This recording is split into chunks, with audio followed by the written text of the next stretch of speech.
Celebrities are absolutely based, never do anything wrong, and are the epitome of human existence and evolution. And towering over all of them are comedians. Everybody knows that.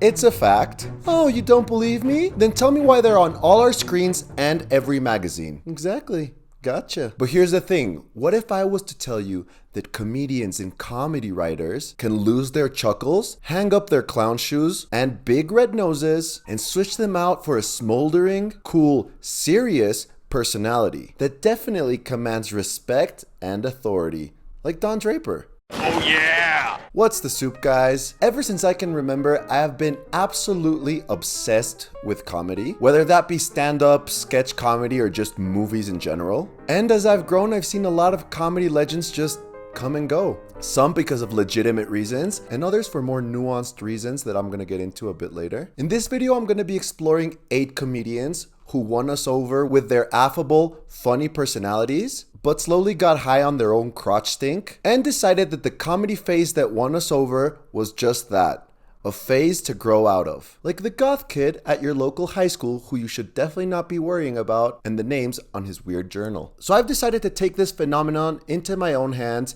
and make a list. Now, as you can see, I've made a good list and a bad one. And I know you're wondering, Gabe, what's on the good list? What's on the bad list? What means what? Well, hold on a second with all these questions and I'll tell you. On the bad list are the comedians who can definitely not get away with being pretentious. Either because A, they're just simply not funny enough, or B, the things that they do are just too reprehensible to glance over or to ignore. And on the good side, we're gonna check out those comedians who maybe just wanted to evolve as artists and don't see themselves as only comedians. Now, I wanna start this with a disclaimer before I get dragged through the hot asphalt. I am not condemning the people on the good side of the list. So with that said, let's get into it. I've decided to go from least pretentious to most pretentious, since the names at the top I think are gonna stir up the most emotions in most of you watching. Also, use your mouse to click on the like and subscribe buttons. Otherwise, I won't be able to buy any more blue jean shorts.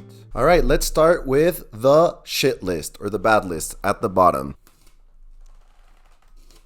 Jonah Hill. I think we all came to love Jonah Hill early on in our lives with movies like Superbad and 21 Jump Street. But I still think that a lot of us started getting disillusioned with him as he started just crashing out in interviews and becoming more and more obnoxious when people talked to him or the way he presented himself. There were always signs that he was maybe a little unhinged or that he maybe wasn't the best person. And then, of course, as time went on, he had that weird incident where he just like started spewing off like homophobic remarks to a paparazzi who was annoying him in LA. And then most recently, he's had that thing where he decided to like slut shame his girlfriend for wearing a bikini while she was surfing, which is so fucking weird to do to your girlfriend. It's like, realistically, there's like 2 things you can wear while surfing, and it's either a bathing suit or a wetsuit, and she picked one, and this guy lost his freaking mind. I think he wanted her to just go out surfing in like a winter jacket or a burqa. I don't know. Weird, pretentious, kind of lost his way. After being known as like one of the best comedy actors of our time, again with 21 Jump Street and Superbad, with big roles in movies like Get Him to the Greek, he was a comedy powerhouse. But at some point he decided to deviate and switch and took more serious roles in movies like Moneyball or his breakout role in The Wolf of Wall Street, where he started taking himself more seriously and looking at himself in a more pretentious light, becoming best friends with under 25-year-old only dating Leo DiCaprio, eventually taking the role of writer-director with his first movie, Late 90s, which I think is good. It's pretty cool. But then after that, he decided to become this like weird gatekeepy LA douchebag, which I think is the personality he carries even now. Now moving on to the good list, we have Ben Stiller. For most of us who grew up in the early 2000s to late 2000s, we remember Ben Stiller as a comedy guy. He was legitimately one of the funniest dudes, putting out hilarious movies that were definitely very lowbrow and of its time, with stuff like Dodgeball or Zoolander. I think we all legitimately remember all of these weird, wacky characters that he did in the early 2000s. He even put out this weird Disney Channel movie that was like about a fat camp. It seems like he was very obsessed with his physique and working out in that era, because Dodgeball is still very much like him being this ultra jacked, ultra image obsessed dude who has the Equinox version of that world. Of Globo Gym America Corp. And for those of you who don't know, Equinox is this really expensive, obnoxious gym in a lot of the big cities in the US and around the world. But slowly he started taking a step back from comedy and started like leaning more into serious projects that he was interested in. Most recently, his role in Severance, or before that, that one movie, The Life of Walter Mitty. And I think that's just a reflection of how Ben Stiller decided to grow from only doing comedy to wanting to explore more ambitious and serious roles. And roles, I don't mean just in acting, but in producing, directing, etc. For those of you who don't know, Ben Stiller also kind of had this big role in Severance, which is taking over the world right now. He assembled the cast and was a director for most, if not all, of the episodes in the first season, and still had this like huge role in the second season, which is huge and it's great. But again, I remember Ben Stiller as being the guy from Dodgeball, or even more wholesome, being the guy from Night at the Museum. But you can't blame him. Honestly, I still think he's pretty chill. He still has his flare-ups where he'll do some comedy role or support some smaller up-and-coming comedy performers. For example, I remember kind of recently was when he did a cameo on Workaholics as this mean landlord who also had ice cream. Fat! You are! P.S. I'm taking your security deposit. Oh, yeah, I'm the bad guy. I'm the bad guy. All right, shut up. Just shut up. Come here. Tomorrow, 2:30 to 5:30, Cold Stone Creamery across from the junior high. Half off all Oreo overloads and birthday cake remixes. I'll be scooping it up personally. Which was just really refreshing to see him back in a more funny and not taking itself seriously role. Next up on the shit list, the man who needs no introduction, because I don't want to ever have to introduce him or be in the same room as him, Russell Brand. For those of you who don't know or don't remember who Russell Brand was before he went nuts insano style, he used to be this like witty, raunchy, rock and roll cosplay comedian from the UK that honestly had some great potential to do something cooler and better. He had roles in Judd Apatow projects like Get Him to the Greek, which in hindsight has the most cancelled cast than any other movie I can think of. It has P. Diddy, it has Jonah Hill, and it has Russell Brand. And there's probably others that I don't know, probably have done despicable things. But again, Russell Brand had that. He had this other movie, I think like Arthur or something. And I just remember him being in Get Him to the Greek and him being in Forgetting Sarah Marshall and thinking, dude, this guy has something, right? And I know he was doing a lot of stand-up for a while, but it was recently when I actually went back to look at his stand-up that I realized just how pseudo-intellectual it was and just how self-aggrandizing Russell Brand has always pretended to be. I think that ultimately, when a comedian's trying too hard to be cool, there's like some skeletons in the closet. And he's a perfect encapsulation of a comedian who wanted to be cool. Now, years later, far past Forgetting Sarah Marshall and Get Him to the Greek, we see that he's a freaking creep who is known to do some less than ideal behaviors when it comes to women and when it comes to courting and grooming women. Also, he has this like weird self-aggrandizing prophet mentality that makes him the scariest kind of cult leader or aspiring cult leader. But I do know that this dude freaking sucks. So he's on the shit list. Next up is Jim Carrey. Somebody stop me. And I know that this is going to be a controversial one for a lot of you because Jim Carrey is beloved.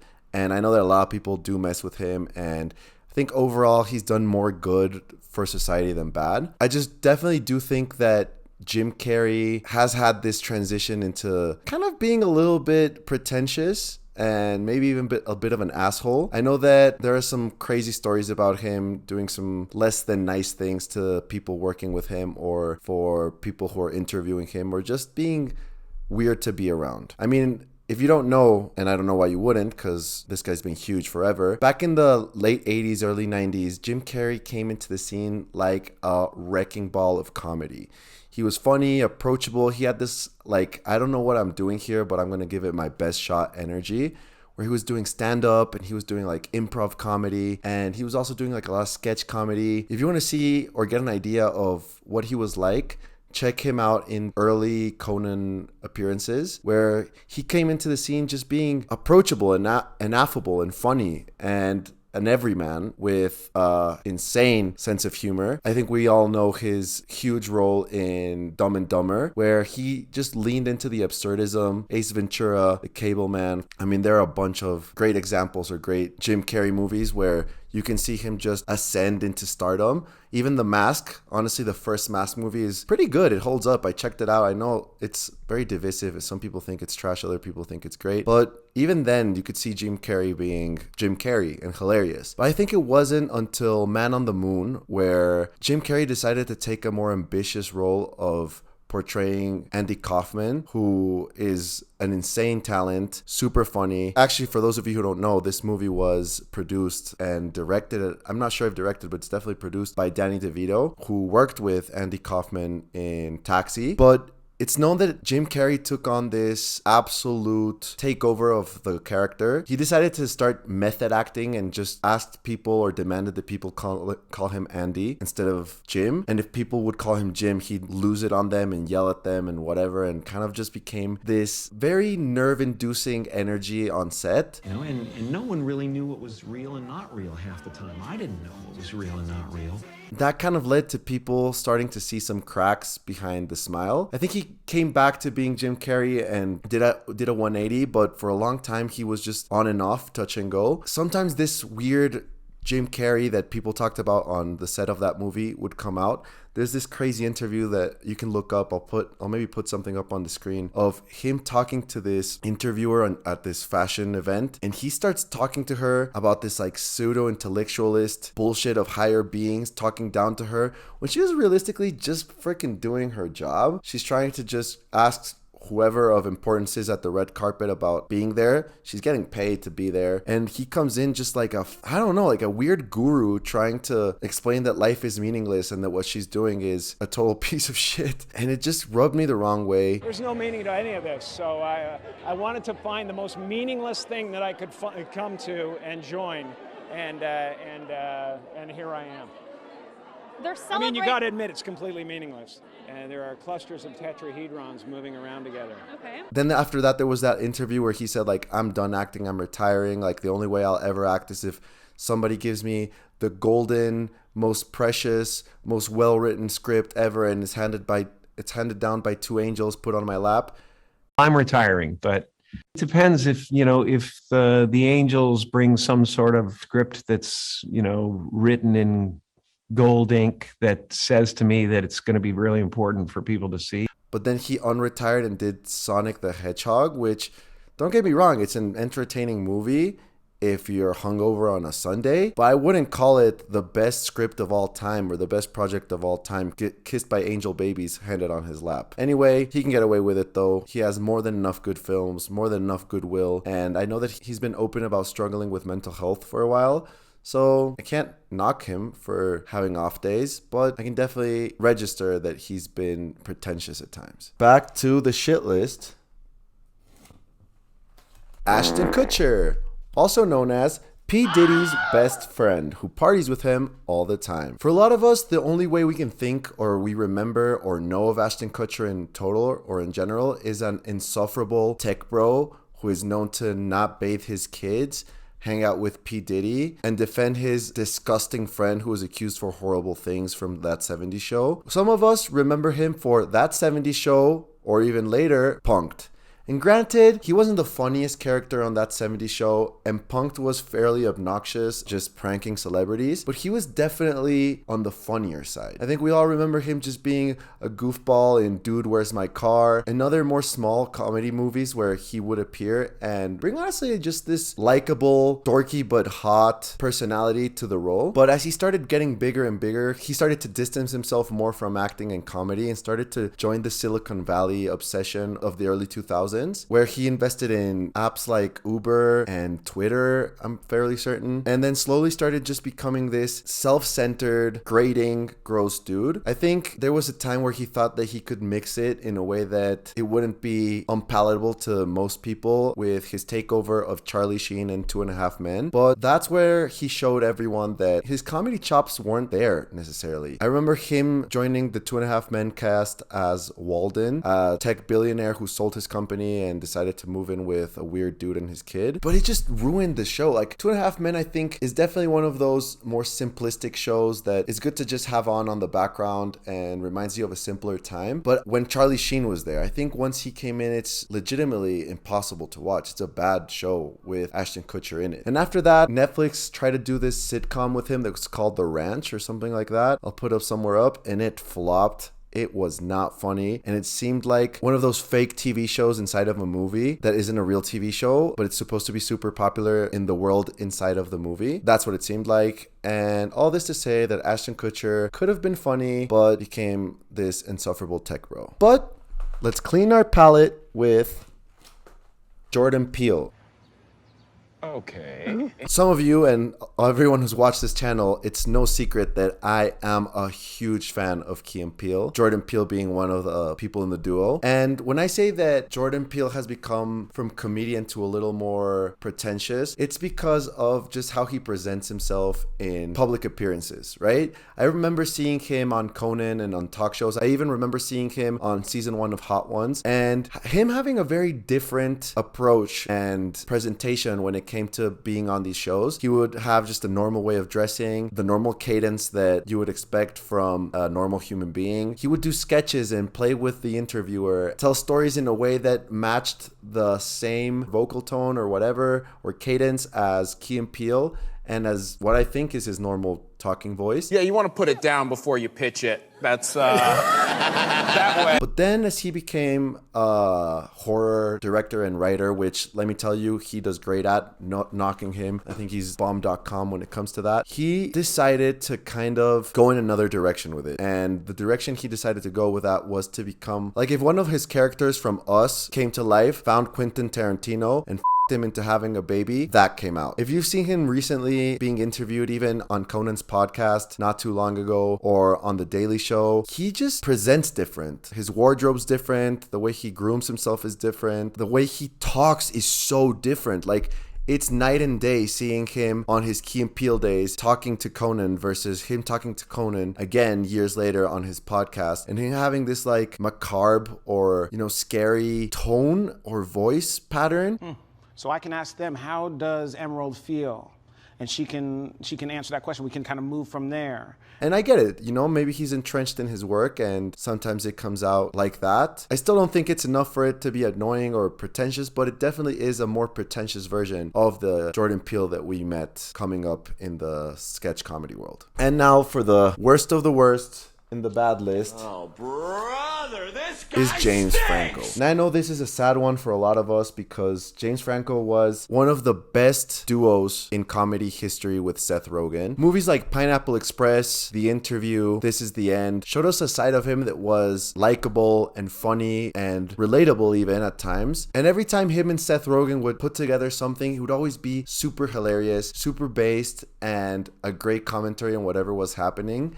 I remember when him and Seth Rogen did a shot-by-shot remake of Bound 2 by Kanye West, and it just feeling so fresh and funny. They put it out on YouTube, and it just seemed like James Franco was a multi-hyphenated, multifaceted, all-around artist that also had great serious roles on stuff like 172 Hours, or even his super weird take on Harry Osborn on the Spider-Man franchise.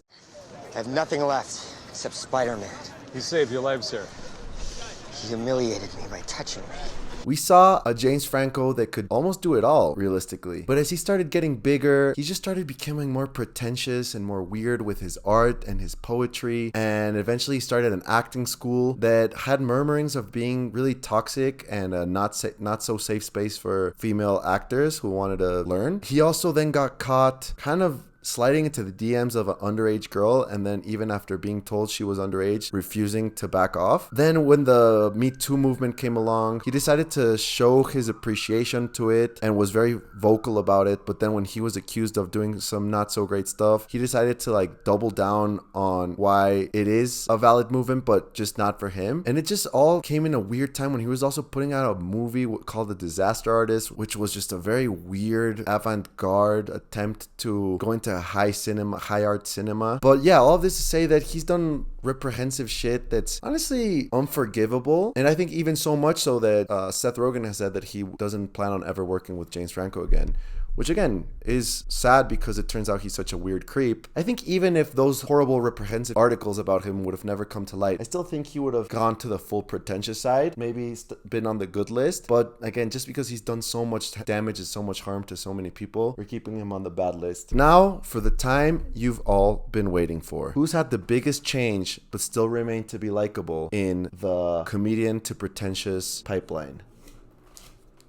And that, of course, is Donald Glover. ¿Dónde está la biblioteca? Me llamo T-Bone, la araña discoteca. Also known as Childish Gambino. For a lot of you who don't know about Donald Glover, he was a comedy writer who was brought up the Jehovah's Witness religion in the States. So he wasn't allowed to watch TV or even listen to music or watch movies as a kid. So he had to let his imagination run rampant. But as he grew up, he moved to New York and started by being a writer on 30 Rock. And just through him being really funny and a great writer, he eventually was able to move up in 30 Rock. I'm pretty sure he applied to be on SNL and wasn't selected or wasn't chosen to be on SNL. But through his writing and few appearances and cameos on 30 Rock, he was then given a big role on the now infamous, lovable, cult classic NBC sitcom Community,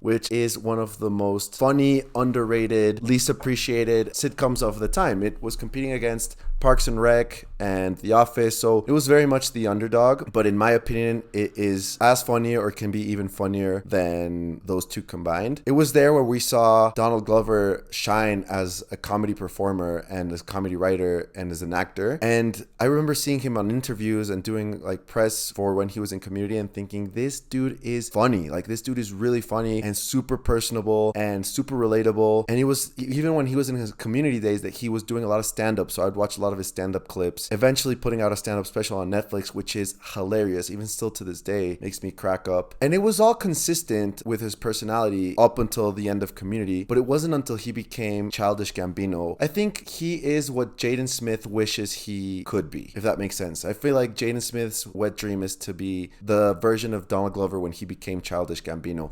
He was very artistic and quiet and mysterious and kind of douchey. He would appear on different late night shows, and his cadence and his style of talking, everything changed dramatically once he became Childish Gambino. He was a lot more kind of reserved and talked lower and slower. And it was just weird as a fan to see the high energy Donald Glover all of a sudden become this unattainable, untouchable rapper whose music was honestly awesome. And again, not knocking him, his music as Childish Gambino is sick. I think his first 3 albums have some of my favorite songs of all time in it. Or not some of my favorite songs, but songs that I very much like to listen to continuously, right? It's also worth mentioning that he has said on many occasions that Childish Gambino was also a character he was playing or an alter ego. So it tracks that he wasn't behaving as Donald Glover when going into these press tours as Childish Gambino, right? But even then, after that, when he decided to start producing, writing, and directing Atlanta, he still had this kind of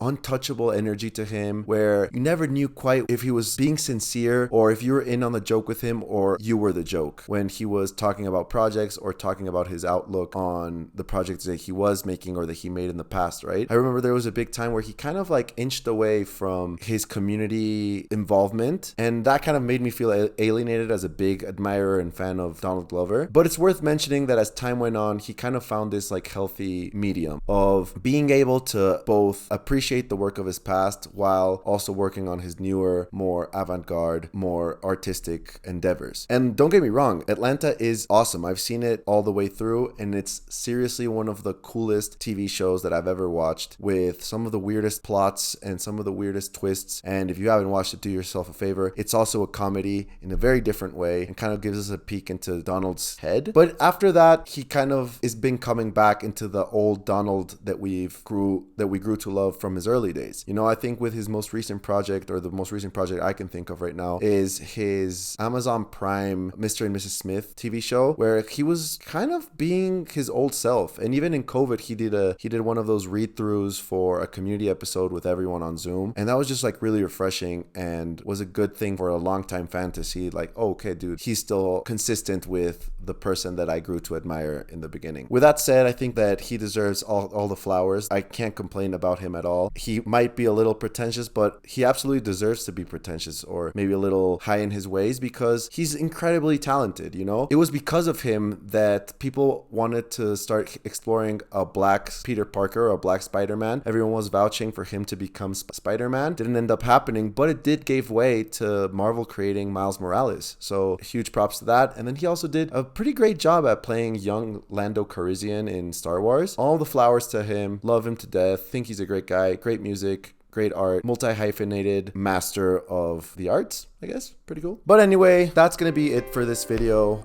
If you agree with the list, please let me know down in the comments. If you don't agree with the list, also let me know down in the comments. And if you think I missed anyone, or if you think anyone else should be added to the list, also let me know. I think that these are the ones that came to mind, or the ones that I could think of when coming up and writing this video. But I'm sure I missed so many that if you mention it down in the comments, I'll be like, duh, that's maybe even a better option than some of the ones I picked. Please don't forget to like, comment, subscribe, ring that bell, and send these videos to anyone who you think might want to see it or like it. You know, I'm a small channel, any little bit helps, and I really appreciate everyone who's watching. And if you stayed so far, don't forget to leave me a kiss by liking the video with your lips and the spacebar. That sounded weird. Do a normal like is fine. And don't forget to send this video to your BlackBerry Bold, your candle maker, and your local animal stool collector. Peace.